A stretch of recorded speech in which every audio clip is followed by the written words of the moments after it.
کہ جتنے بھی خطبہ، اب میں مدری صاحب بیٹھے ہیں کہ وہ قاضی صاحب تھے اور شبیر شاہ صاحب، زندگی میں انہوں نے آقا کی تعریفیں کی۔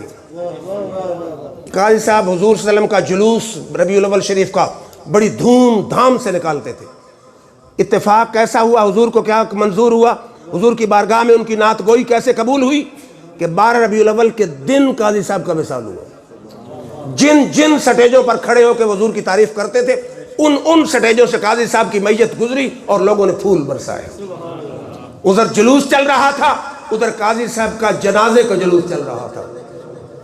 تو میں یہ سمجھتا ہوں کہ ان کا حضور کی تعریف کرنا حضور کی بارگاہ میں قبول ہو گیا۔ پھر وہ شبیر شاہ صاحب تھے، ساری زندگی حضور کی تعریفیں کرتے رہے، اور وہاں کے شاہ صاحب کو پتہ نہیں کس مسلک کا، اس نے کہا کہ شاہ صاحب تو ہیں بہر کے، ان کی میت اٹھانے والے 4 آدمی بھی نہیں ہوں گے۔ تو وہ شاہ صاحب کی تقریر نیٹ پر موجود ہے، انہوں نے کہا او کہنے والے، میرے رشتہ دار ہو نہ ہو، میرا ہاتھ تو کملی والے کے ساتھ ہے، میرے سر پہ تو کملی والے کا ہاتھ ہے۔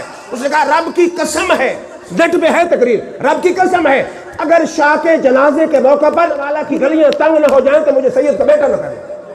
اور دنیا نے دیکھا، چشم فلک نے دیکھا کہ اس نے زندگی میں نبی کی نعتیں پڑھی ہیں، تعریفیں کی ہیں، واقعی گجرانوالہ جنازے پڑھنے والوں کے لیے تنگ ہو گیا، اور چشم فلک نے یہ ثابت کر دیا کہ جس نے زندگی میں نبی کی نعت پڑھی ہے، نبی نے اس کی زندگی میں لاج رکھی ہے، مرتے وقت بھی لاج رکھی ہے۔ پھر خادم حسین کون تھے پتہ ہے نا،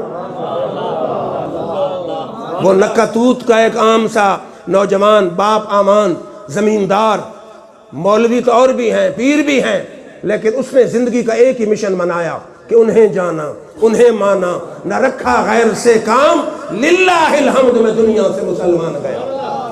دیکھیں نا، جو بھی سنی ہے، میں کہا کرتا ہوں خادم صاحب کی تعریفیں کریں بے شک ٹھیک ہے، لیکن خادم صاحب کا مشن اور نظریہ بھی اپنائیں، زندگی میں تہیہ کر لیں کہ کسی سیاسی، کسی دنیا دار کے ساتھ تعلق بعد میں رکھنا ہے، آمنہ کے لال سے تعلق پہلے رکھنا ہے۔ ہر سنی کے دل کی آواز ہونی چاہیے کہ انہیں جانا، انہیں مانا، نہ رکھا غیر سے کام، للہ الحمد میں دنیا سے مسلمان گیا۔ کیسا شعر ہے کہ اللہ کا شکر ہے کہ میں دنیا سے مسلمانی کی حالت میں جا رہا ہوں، کہ میرا ہاتھ کسی ایم پی اے کے ہاتھ میں نہیں، منسٹر کے ہاتھ میں نہیں، گورنر کے ہاتھ میں نہیں، لینڈ لارڈ کے ہاتھ میں نہیں، کارخانہ دار کے ہاتھ میں نہیں، میرا ہاتھ ہے تو آمنہ کے لال کے ہاتھ میں۔ اور دوسرا شعر مجھے بہت پسند ہے کہ روح میری پیراہن خاکی سے نکلی تو روزے سے آواز آئی وہ میرا غلام آیا۔ اس کا مطلب سمجھتے ہیں کہ زندگی میں اتنا درود پڑھ، آقا سے اتنا تعلق قائم کر، آقا کی اتنی غلامی اختیار کر، آقا کی میلاد کی محفلوں میں اتنا آقا کی تعریفیں اتنی سن کہ ادھر قید آباد میں تیری روح نکلے، ادھر کملی والے سبز گنبد میں کہے کہ میرا غلام آ رہا ہے۔ ان کے ہاں ڈالر نہیں دیکھے جاتے، دلوں کا خلوص اور عشق دیکھا جاتا ہے۔ اگر ڈالر دیکھے جاتے تو خادم حسین کی موت اس انداز میں نہ آتی۔ کروڑ آدمی اس کے جنازے میں شامل ہے، اور یہ تو ہم نے اپنی آنکھوں سے دیکھا ہے نا کہ یتیم خانہ چوک سے لے کر اس اپنا یادگار پاکستان تک سروئی سر نظر آ رہے تھے، اور یادگار پاکستان کو پاکستان کا کوئی سیاسی لیڈر بھر نہ سکا، بھرا ہے تو غلام مصطفیٰ نے بھرا ہے نا۔ بات تو ہے، کیا بات تھی۔ ان کے 2 جملے بڑے بڑے مشہور ہیں، مجھے بہت پسند ہے۔ فرماتے ہیں کہ اسلام قرض نہیں رکھتا، آپ بھی جملہ ذہن میں لکھ لیں، اسلام قرض نہیں رکھتا۔ مطلب کیا ہے کہ اسلام کے لیے آپ اتنی سی قربانی دیں نا، اسلام آپ کو اتنا وقار عطا فرما دے گا۔ قرض قیامت تک کے لیے نہیں رکھتا۔ آپ فرمایا کرتے تھے کہ صحابہ نے جو دیے، کھجور دی اللہ کی راہ میں، اللہ نے کیسر و کسریٰ کے تخت ان کے قدموں میں لا دیے، حکومتیں ان کے قدموں میں گرا دی۔ جو دینے والوں کو گورنمنٹ دے دی، جیسے امریکہ ہے نا سپر پاور، اس دور میں سپر پاور تھی روم اور اپنا ایران، سپر پاورز ان کے قدموں میں آ گئی کیونکہ انہوں نے اسلام کی خدمت کی، رب نے حکومتیں ان کے قدموں میں لا کے رکھ دی۔ پھر زندگی کیسے گزاری، 1.5 مرلے کے مکان میں، ڈیزل کے پرمٹ نہیں لیے، حالانکہ چاہتے تو گورنرشپ مل سکتی تھی، کوئی بھی ہوتا گورنمنٹ اپنے لالچ میں پریشر میں دے دیتی، ایسی کوئی ناممکن بات نہیں، لیکن وہ بکا نہیں، جھکا نہیں، نبی کا غلام۔ وہ یہ بھی کہتے تھے نا کہ نہ سر جھکا کے جیے نہ منہ چھپا کے جیے، ستمگر کی نظروں سے نظریں ملا کے جیے، اگر 2 دن کم جیے تو حیرت کیا، ہم ان کے ساتھ جیے جو شمع جلا کے جیے۔ اور مجھے حیرانی ہے کہ دیوبندی مسلک، اہل حدیث مسلک، کوئی ایسا عالم ان کا سینئر نہیں رہا کہ جس نے تعریف نہ کی۔ ایک منظور مینگلین کا شیخ الحدیث، اس نے کہا نر تھا، نر، جو اس کے لفظ ہیں نیٹ پہ موجود ہیں، کوئی میں جھوٹ نہیں بول رہا، اور اس نے کہا ہمارے مسلک والے تو سر جھکا کے رہتے ہیں، وہ اللہ کا بندہ سر اٹھا کے رہتا تھا۔ اور آپ بے شک دیکھ لیں، انڈیا کے چینل چیک کر لیں، اتنے عمران خان کے بیان کا رد نہیں کرتا انڈیا کا چینل جتنا خادم حسین کے بیان کا رد کرتا ہے۔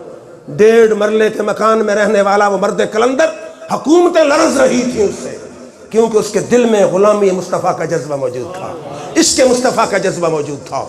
یہ نہ قوم پر ہے، نہ علم پر ہے، نہ خاندان پر ہے، نہ ان کا باپ پیر تھا، نہ ان کا باپ مولوی تھا، صرف عشق رسول کی وجہ سے آیا ہے۔ دیکھیں نا، تو ہمیں بھی چاہیے ان کے نقش قدم پہ چلتے ہوئے آقا سے تعلق کو مضبوط کریں، دوستی کو مضبوط کریں، رابطے کو مضبوط کریں، ربط کو مضبوط کریں، محبت کو مضبوط کریں۔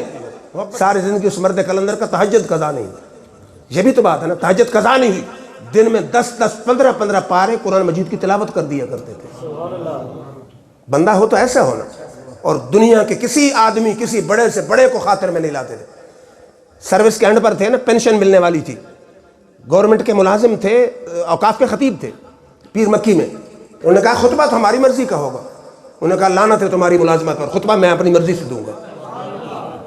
فارغ ہو کے چلے گئے، پھر گیا صوبائی خطیب گیا، انہوں نے سمجھا اس کو پھنسا لیں درویش کو، انہوں نے کہا آ جائیں، اب 13واں 14واں سکیل تو ہوتا ہوگا، 20-30 لاکھ تو ملے گا، پیسے لیں اپنے بیٹے کو بھرتی کرا دیں۔ اس نے کہا میں اس ملازمت پہ لعنت، اس پینشن پہ لعنت، مجھے نبی کا در ہی کافی ہے۔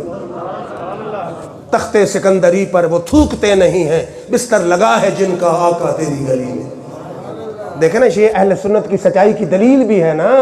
حضور صلی اللہ علیہ وسلم نے فرمایا کہ جب اختلافات پھیل جائیں کہ سب سے بڑی جماعت ہو وہ سچ پر ہے۔ جنازہ دیکھ لیں خواجہ امید الدین سیالوی کا، جنازہ دیکھ لیں خادم حسین رضوی کا، مقابلے میں کسی مسلک کا جنازہ بے شک دیکھ لیں، آج تک اتنا کوئی جنازہ ہوا ہی نہیں۔ اگر یہ جھوٹے کا جنازہ ہے تو سچے کا چہرہ تو مجھے دکھائیں۔ یہ جناز وہ امام احمد بن حنبل تھے نا، تو بادشاہ کے ساتھ اختلاف تھا، تو بکاؤ مولوی تو ہر دور میں ہوتے ہیں، کچھ اس بادشاہ کے ساتھ بھی تھے اس کے غلط نظریے کی سپورٹ میں۔ تو کسی نے امام احمد بن حنبل سے کہا جناب مولوی تو ادھر بھی ہیں، ہمیں کیسے پتہ چلے سچا کون ہے؟ فرمایا ہمارے جنازے فیصلہ کریں گے۔ اس دور میں 7 لاکھ کا جنازہ تھا امام احمد بن حنبل کا، اور خادم حسین رضوی کا جنازہ تو کروڑ سے بھی زیادہ ہے نا۔